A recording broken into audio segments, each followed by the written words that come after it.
Hello दोस्तों, कैसे हो आप सब। मैं भी बढ़िया ही होंगे। तो चलिए फिर आज फिर से एक नए कंप्यूटर के मॉक टेस्ट को स्टार्ट करते हैं, बिल्कुल नए क्वेश्चंस के साथ जो कि आपके हाल फिलहाल एग्जाम में पूछे गए होंगे।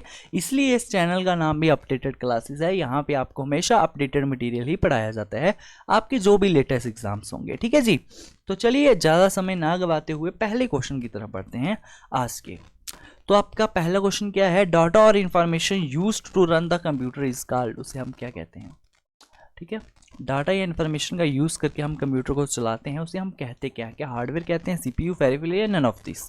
ये क्वेश्चन भी आपके किसी एग्जाम में पूछा गया था। ठीक है, तो इसका सही आंसर जो होगा वो ऑप्शन नंबर डी है, नन ऑफ दिस, क्योंकि हम प्रोग्राम्स का यूज़ करके आपका ये कंप्यूटर को यूज़ करते हैं। ठीक है जी। तो इसका ऑप्शन नंबर डी था, नन ऑफ दिस। अगर ऑप्शन में प्रोग्राम्स होता तो आप उसे टिक कर देते। नेक्स्ट क्वेश्चन पे आ जाते हैं, the earliest calculating device is. इन चारों ऑप्शन में से जो आपका अर्लीस्ट सबसे पहला कैलकुलेटिंग डिवाइस है वो कौन सा है, वो आपने बताना है। क्लियर। आपने क्वेश्चंस को सही और गलत मार्क करते जाना और लास्ट में कमेंट में जरूर बता देना आपका कितना स्कोर रहा। ठीक है, ताकि वहीं से आपको पता चलेगी आपकी प्रेपरेशन कितनी हुई अभी तक। ठीक है जी। जरूरी नहीं है कि आपके ये जेकेएसएससी वीएलडब्ल्यू के लिए सहमत है, नहीं भी, कोई भी एग्जाम हो, किसी भी टाइप का हो, ऐसे ही क्वेश्चंस आते हैं एग्जाम में। तो सारी आपको प्रैक्टिस करवाई जाएगी मॉक टेस्ट के थ्रू, तो आप देख सकते हो इस वीडियो को तब भी। ठीक है। द अर्लीस्ट कैलकुलेटिंग डिवाइस, तो क्या कहोगे आप इसे, ऑप्शन नंबर बी, अबेकस जो है आपका अर्लीस्ट कैलकुलेटिंग डिवाइस है। इसके बारे में अगर मैं आपको बताऊं तो ये क्या परफॉर्म करता था, ये सिर्फ आपकी एडिशन और सब्ट्रैक्शन ही परफॉर्म करता था। ठीक है जी, और इसमें एक्स्ट्रा आप परफॉर्म नहीं कर सकते थे। ठीक है, समझ आ गया। आपका अबेकस क्या परफॉर्म करता है, कल को क्वेश्चन पूछा जाएगा तो सिर्फ एडिशन और सब्ट्रैक्शन। क्लियर। बढ़ते हैं नेक्स्ट क्वेश्चन की तरफ। The Napier's technology used for calculation is called. अब ये वर्ड आपने सुना होगा नेपियर्स के बारे में। ठीक है, अगर नहीं सुना मैं आपको बता दूं, अबेकस के बाद जो आया था वो आया था आपका नेपियर्स, जो कि मल्टीप्लिकेशन को कैलकुलेट करता था, मल्टीप्लिकेशन के ऊपर काम करता था।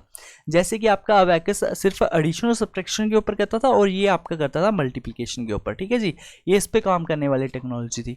इस टेक्नोलॉजी को यूज़ किया था फॉर कैलकुलेशन के लिए, उसे हम क्या कहेंगे, कौन सी टेक्नोलॉजी को यूज़ किया गया था इस नेपियर्स में, ये आपने बताना है।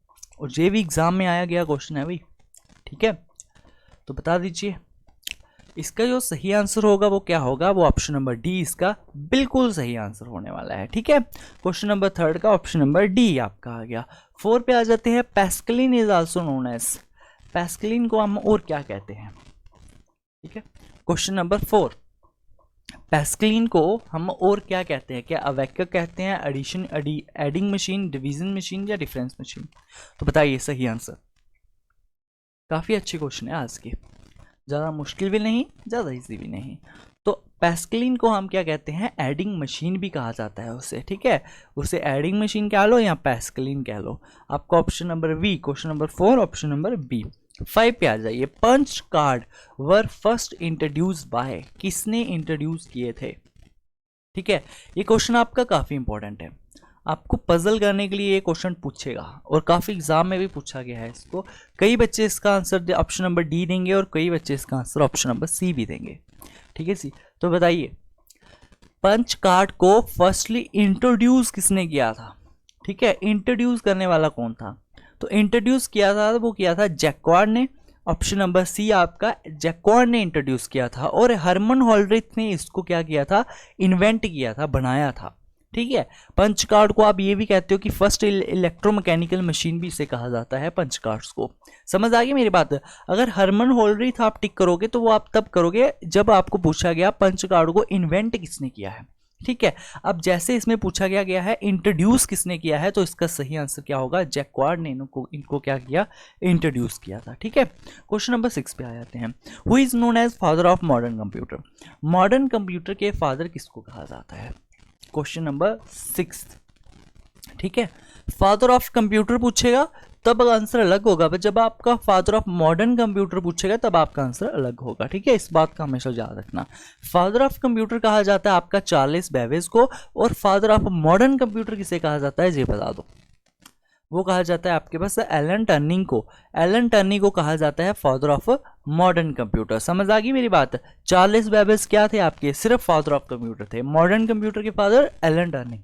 ठीक है, समझ आ गया। बढ़े नेक्स्ट क्वेश्चन, क्वेश्चन नंबर 7 की तरफ। Analytical engine developed by, analytical जो आपका इंजन था उसे किसने डेवलप किया था, ये आपने बताना है। क्वेश्चन नंबर 7, जल्दी से आंसर दे दो भाई। तो एनालिटिकल इंजन को डेवलप किया था चार्ल्स बेबेज ने। ऑप्शन नंबर बी इसका बिल्कुल सही आंसर है भाई, ठीक है। चार्ल्स बेबेज ने इसको डेवलप किया था। तो क्वेश्चन नंबर 8 पे आ जाइए। The analytical engine developed during first generation of computer use dash as a memory unit. बहुत रिपीटेड क्वेश्चन है, बहुत रिपीटेड। बताइए इसका सही आंसर, पता भी होगा आपको। फर्स्ट जनरेशन में किसका यूज किया गया था, तो फर्स्ट जनरेशन में किया गया था आपके काउंटर व्हील्स का यूज, ठीक है जी। क्वेश्चन नंबर 8 का ऑप्शन नंबर डी। 9 पे आ जाइए। Who among the following created the IDVAC as a memory to hold both a stored program as well as data, ठीक है। IDVAC की फुल फॉर्म भी दे दी गई है electronic discrete variable automatic computer, ठीक है। किसने क्रिएट किया था इसको, with a memory to hold both stored program as well as data, ये आपको बताना है IDVAC को किसने क्रिएट किया है। Question number 9। तो क्वेश्चन नंबर 9 का आपका सही आंसर क्या है भाई, बताइए। ऑप्शन नंबर डी इसका बिल्कुल सही आंसर है। जॉन वैन न्यूमन ने इसको क्या किया था, डेवलप किया गया था, ठीक है। क्वेश्चन नंबर 9 का ऑप्शन नंबर डी क्लियर। बढ़ते हैं 10th की तरफ। 10th आपकी स्क्रीन के ऊपर। Computer build before the first generation computer was, first generation के कंप्यूटर से पहले जो कंप्यूटर बनाया गया था वो कौन सा कंप्यूटर था आपका। Mechanical, electromechanical, electrical, electronics computer, कौन सा कंप्यूटर था। Question number 10। तो क्वेश्चन नंबर 10 का आपको आंसर पता भी होगा। Option number B electromechanical computer बनाया गया था फर्स्ट जनरेशन के कंप्यूटर से पहले। 11 पे आ जाइए। First generation computer used dash language, कौन सी लैंग्वेज का यूज करता था वो, जो आपके फर्स्ट जनरेशन के कंप्यूटर थे वो कौन सी लैंग्वेज का यूज करते हैं, बताइए। Question number 11। तो क्वेश्चन नंबर 11 का अगर आप आंसर देते हो तो वो आपका आंसर है ऑप्शन नंबर ए, मशीन लैंग्वेज का यूज किया जाता था उसमें, ठीक है जी। फर्स्ट जनरेशन कंप्यूटर में मशीन लैंग्वेज का यूज किया जाता था। 12 पे आ जाइए। Speed of first generation computer was in, first generation की स्पीड हम किस में मेजर करते हैं जी, आपको बताना है। क्वेश्चन नंबर 12, ठीक है। तो क्वेश्चन नंबर 12 ऑप्शन नंबर आपका बिल्कुल सही, बी पार्ट। मिली सेकेंड्स में उसको स्पीड को दर्शाया जाता था, मतलब मेजर किया जाता था, ठीक है जी, मिली सेकेंड्स में। Question number 12। 13 भी आ जाइए। Time sharing becomes possible in which generation of computer, time sharing का कॉन्सेप्ट किस जनरेशन में लाया गया था। Question number 13। तो क्वेश्चन नंबर 13 का जो है आपका सही आंसर है वो है आपका option number B, second generation के कंप्यूटर में टाइम शेयरिंग का कॉन्सेप्ट को लाया गया। 14 पे आ जाइए। इंटीग्रेटेड सर्किट्स और chips used in computers are made with, common question है, बहुत रिपीटेड क्वेश्चन है।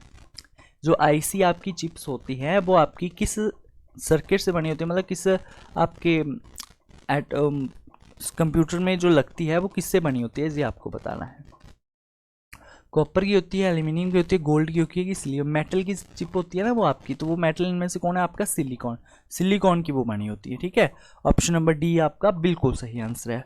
15 पे आ जाइए। हु डेवलप्ड इंटीग्रेटेड चिप्स, अब आपने ये तो देख लिया किससे बनी होती है वो, अब आपको ये बताना है कि इंटीग्रेटेड चिप्स को किसने डेवलप किया था, ठीक है। क्वेश्चन नंबर 15 आपका जो सही आंसर है वो बता दीजिए। क्वेश्चन नंबर 15, क्वेश्चन नंबर 15 का जो आपका सही आंसर है वो है आपका JS किल्वी ने इसको डेवलप किया था, ऑप्शन नंबर सी।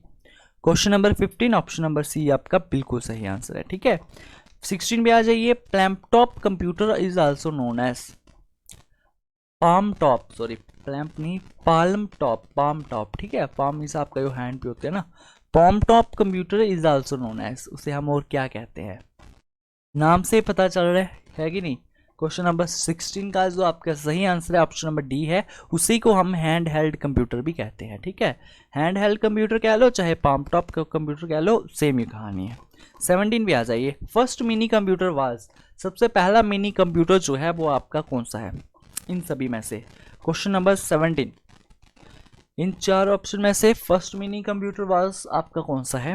तो वो है आपका PDP-8, आपके पास फर्स्ट मिनी कंप्यूटर है। Question number 17 option number A आपका बिल्कुल सही आंसर है। 18 पे आ जाइए। The user generally applies dash to access mainframe और सुपर कंप्यूटर। ठीक है, क्या अप्लाई करते हैं असेस करने के लिए मेन फ्रेम पे और या सुपर कंप्यूटर को? ठीक है, तो क्वेश्चन नंबर 18 का आपने बताना है सही आंसर। क्वेश्चन नंबर 18, क्वेश्चन पढ़िए, आंसर दीजिए। तो क्वेश्चन नंबर 18 का जो सही आंसर है वो है नोट्स। ऑप्शन नंबर बी इसका क्या है? बिल्कुल सही आंसर है। Question number 18 option number B. 19 पे आ जाइए। Where was the first computer in India installed? ये भी क्वेश्चन आपका इंपॉर्टेंट है कि पहला कंप्यूटर जो था इंडिया में कहाँ इंस्टॉल किया गया था? क्या TIFR मुंबई में इंस्टॉल किया था, ISI कोलकाता में इंस्टॉल किया था, या CRL पुणे में किया था, या न्यू दिल्ली में किया गया था? ये आपको बताना है। ठीक है, तो क्वेश्चन नंबर 19 का सही आंसर दे दीजिए भाई। क्वेश्चन नंबर 19 का जो सही आंसर है option number B, Indian statistical institute ISI Calcutta में इसको लगाया गया था, सबसे पहले इंस्टॉल किया गया था। ठीक है, 20 पे आ जाइए। Computer system which do not require any storage device, बताइए इसका सही आंसर बता दीजिए। ऐसा कंप्यूटर सिस्टम जिसको कोई भी स्टोरेज डिवाइस की जरूरत नहीं होती। क्लियर? क्वेश्चन नंबर 20 बताइए। सारे आज के आपके इतने भी क्वेश्चन थे ना, सब प्रीवियस ईयर थे, कोई भी ऐसे खुद से डिजाइन किया क्वेश्चन नहीं था। ठीक है, तो क्वेश्चन नंबर 20 का option number A, analogue computers को ही आपको जरूरत नहीं होती किसी भी स्टोरेज डिवाइस की, है ना। तो क्वेश्चन नंबर 21 पे आ जाइए। Which type of computer is used in automatic aircraft landing? जब भी बर्ड ऑटोमेटिक दिख जाए ना तो बस स्पेशल पर्पस कंप्यूटर को याद कर लेना, उसी को यूज़ किया जाता है ऑटोमेटिक के काम करने में, चाहे एयरक्राफ्ट की लैंडिंग हो चाहे अदर कोई काम हो। ऑटोमेटिक वर्ड जहाँ पे भी दिख जाए तो स्पेशल पर्पस कंप्यूटर आपका जो है वही आपका हमेशा काम आता है। ठीक है जी, तो क्वेश्चन नंबर 21 का ऑप्शन नंबर सी जो है बिल्कुल सही आंसर है। 22 पे आ जाइए। Dash forms the backbone for building successful computer system. ठीक है, dash forms the backbone for building successful computer system, ये आपको बताना है क्वेश्चन नंबर 22। क्वेश्चन नंबर 22 का कौन सा सही ऑप्शन है ये आपने बताना है। इसका सही ऑप्शन जो है वो है आपका ऑप्शन नंबर ए, कंप्यूटर आर्किटेक्चर की मदद से ही हम क्या कर सकते हैं, एक सक्सेसफुल कंप्यूटर बना सकते हैं। ठीक है, तो 22 हो गया। 23 पे आ जाइए। विच instruction is used for loading data into CPU, accumulator, register for memory? ठीक है, विच instruction is used for loading data को लोड करने के लिए into CPU, accumulator, register for memory? तो डाटा को लोड करने के लिए नाम से समझ आता है लोड का ही अब इस्तेमाल करेंगे। Question number 23 option number A. 24 पे आ जाइए। A dash is the main printed circuit board PCB in a computer. ठीक है, जो आपका ये है ए डैश में जो भी आएगा वो आपका मेन PCB बोर्ड है आपका इन कंप्यूटर में, जो आपने बताना है। क्वेश्चन नंबर 24, तो मेन जो आपका प्रिंटर सर्किट बोर्ड है वो तो आपका मदरबोर्ड ही है, उसी पे आपके रैम रोम भी आ जाती है। ठीक है जी, तो मदरबोर्ड आपका मेन सर्किट बोर्ड है। Question number 24 option number D. आज का लास्ट क्वेश्चन और इंपॉर्टेंट क्वेश्चन, इसका आंसर भी सभी दे दीजिए, क्योंकि ये क्वेश्चन भी एक बार पूछा गया था एग्जाम में आपके JK SSB में, तो नहीं पूछा गया बट पूछे जाने के चांसेस है इसके, इसलिए आज इसको मैंने रखा है इसमें। तो बताइए ये क्वेश्चन क्या कहता है कि which of the following is the smallest and fastest computer imitating brain working? ये आपको बताना है, मतलब आपका स्मॉलेस्ट और फास्टेस्ट कंप्यूटर है जो कि आपके पूरे ब्रेन को रीड कर लेगा। कौन सा कंप्यूटर है वो आपका जो पूरे एक ह्यूमन के ब्रेन को रीड कर लेगा, मतलब कॉपी कर लेगा पूरे के पूरे ह्यूमन के ब्रेन को, वो आपका कौन सा कंप्यूटर है ये आपने बताना है। ठीक है जी, ऐसा कंप्यूटर तो अभी मार्केट में आया नहीं है, है ना। तो ये कंप्यूटर है आपका क्वेश्चन नंबर 25 का option number B, quantum computer. ये कंप्यूटर अभी भी डेवलपिंग की स्टेज पे है, ये अभी भी बन रहा है, आपका कंप्लीट नहीं हुआ है ये। ठीक है जी, जो प्रॉपर हमारे दिमाग को कॉपी कर लेगा, मतलब इसका ये काम है कि प्रॉपर ह्यूमन के दिमाग को ये कॉपी ही कर लेगा। ठीक है जी, और ये बाइनरी नंबर के ऊपर काम नहीं करेगा जी, आपके क्वांटम वेट्स के ऊपर काम करेगा ये। ऐसा कंप्यूटर ये डिज़ाइन हो रहा है, तो इसका क्वेश्चन पहले एग्जाम में पूछ लिया गया भाई, तो इसको याद रखना। क्वांटम कंप्यूटर ऐसा कंप्यूटर है, एक तो स्मॉलेस्ट है, दूसरा फास्टेस्ट भी है, और ह्यूमन के ब्रेन को पूरा का पूरा कॉपी करने वाला कंप्यूटर है वो। ठीक है जी। तो आज के यहाँ पे 25 के 25 क्वेश्चन हमने किए, सारे आपके एग्जाम में पूछे गए क्वेश्चन थे और इंपॉर्टेंट क्वेश्चन भी थे। उम्मीद करता हूँ सारे क्वेश्चंस आपने समझ भी आए होंगे और आंसर भी आपने बिल्कुल सही सही दिया होगा इसका। ठीक है जी, मिलेंगे फिर किसी और नए मॉक टेस्ट के साथ, तब तक के लिए बाय बाय।